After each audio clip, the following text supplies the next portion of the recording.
नमस्कार, मी वृषाली पाटील बातमीपत्रात आपलं स्वागत करते। सुरुवातीला पाहणार आहोत बीडमध्ये बंदूकशाही हा प्रश्न उपस्थित झालाय। काय आहेत नेमकी कारणं पाहूया टॉप 9 बातम्यांमधून। बीडमध्ये 1222 शस्त्र परवानाधारक अंजली दमन यांच्या ट्विटनंतर धक्कादायक आकडेवारी समोर।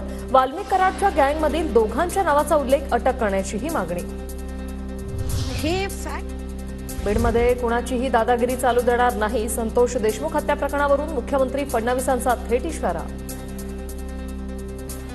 बीडचं पालकमंत्री पद कोणी घ्यायचं या संदर्भात अजितदादा, मी आणि शिंदे सर आम्ही ठरवू। त्या संदर्भात ते कोणी घ्यावं, कोणाला द्यावं हे आम्ही ठरवू, पण बीडमध्ये कोणाचीही दादागिरी आम्ही चालू देणार नाही। सरपंच हत्या प्रकरणातील आका लवकर तुरुंगात गेला पाहिजे। भाजप आमदार सुरेश धस यांची मागणी। तर पंकजा किंवा धनंजय मुंडे पालकमंत्री होतील असं वाटत नाही। फडणवीसांनी बीडचं पालकत्व स्वीकारावं, सुरेश धस यांची मागणी। मागील वेळी पालकमंत्रीपद भाड्याने दिल्याची टीका। बाकीचे छोटफोट याच्यापेक्षा याच्यातला जो आका आहे तो आका आता लवकरात लवकर आत गेला पाहिजे। धनंजय मुंडे आणि वाल्मिक कराड यांची एकत्र जमीन। अंजली दमनियांकडून कागदपत्र ट्विट करत गंभीर आरोप। 28 तारखेला अंजली दमनिया ठिय्या आंदोलन करणार। 28 तारखेला सकाळीच मी संभाजीनगरला पोहोचून तिथनं बीडला 9:15 पर्यंत मी पोहोचतेय।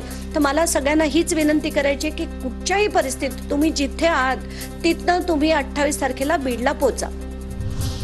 पंकजा किंवा धनंजय मुंडे पालकमंत्री होतील असं वाटत नाही। फडणवीसांनी बीडचं पालकत्व स्वीकारावं, सुरेश धस यांची मागणी। मागच्या वेळी पालकमंत्रीपद भाड्याने दिल्याची टीका। बीडचा पालकमंत्री कोण असेल याचा निर्णय आम्ही तिघं मिळून घेऊ, मुख्यमंत्री फडणवीसांची प्रतिक्रिया। पालकमंत्री पद कोणी घ्यायचं या संदर्भात अजितदादा, मी आणि शिंदे सर आम्ही ठरवू। त्या संदर्भात ते कोणी घ्यावं, कोणाला द्यावं हे आम्ही ठरवू, पण बीडमध्ये कोणाचीही दादागिरी आम्ही चालू देणार नाही। महाराष्ट्राची परिस्थिती बिहारपेक्षाही वाईट। संजय राऊतांचा सरकारवर हल्लाबोल। बीड प्रकरणाशी संबंधित असलेले संशयित गुन्हेगार फडणवीसांच्या मंत्रिमंडळात। संतोष देशमुख हत्या प्रकरणावरून राऊतांचा अप्रत्यक्षपणे धनंजय मुंडेंवर निशाणा। महाराष्ट्राची परिस्थिती बिहारपेक्षा गंभीर आहे, फडणवीस साहेबांनी आधी समजून घ्यावं। परभणी आणि बीडमध्ये ज्या घटना घडलेल्या आहेत त्या राज्याला कलंक लावणार आहेत, काळीमा फासणार आहेत राज्याच्या प्रतिष्ठेला।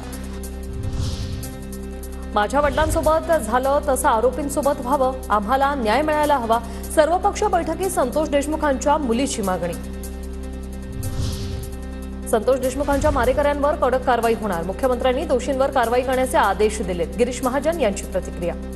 सुरेश दत्त कधीपासूनच म्हणतायत, हाऊसमध्ये पण त्यांनी एवढं स्ट्रॉंग मांडलेलं आहे, तर तिथे काही नवीन सांगायचा विषय नाही आहे। आणि खरं आहे, ज्या पद्धतीने ती हत्या झालेली आहे, ज्या पद्धतीने तो खून झालेला निगरून, हे बघून कोणालाही वाटेल की हा करणारा जो कोणी असेल तो आतमध्ये गेलाच पाहिजे, त्याच्यावर कडक कारवाई झाली पाहिजे, त्याला शिक्षा झाली पाहिजे।